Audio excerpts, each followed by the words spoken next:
4 వీలైతే 25 పార్లమెంట్లు మనమే గెలుస్తున్నాం. 160 పైబడి అసెంబ్లీ సీట్లలో కూడా గెలుస్తున్నామని చెప్పి నేను మీకు తెలియజేస్తున్నా.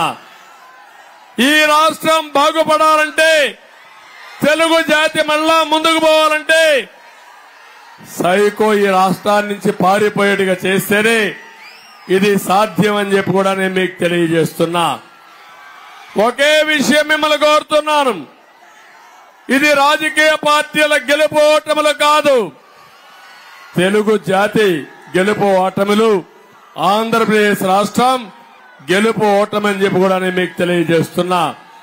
రేపు జరిగే ఎన్నిక ధర్మానికి అధర్మానికి జరుగుతున్న ఎన్నిక,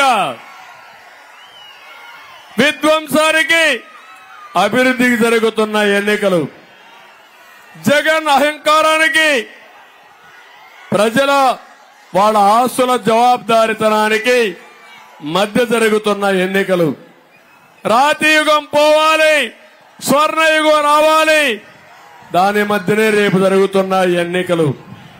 ఒక్క మాటలో చెప్పాలంటే బందిపోటుకి 5 కోట్ల ప్రజానీకానికి జరుగుతున్న యుద్ధం అని చెప్పి కూడా నేను మీకు తెలియజేస్తున్నా.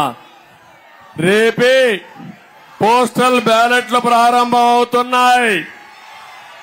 ఉద్యోగస్తులందరినీ కోరుతున్నా, తమిళలో 95%, వీలైతే 100కు 100% జనసేన, తెలుగుదేశం, బీజేపీ అభ్యర్థులు గెలిపించమని ఈ సింహపురి మీటింగ్ లో నర్తన సెంటర్ నుంచి పిలిపిస్తున్నానని చెప్పి కూడా నేను మీకు తెలియజేస్తున్నా.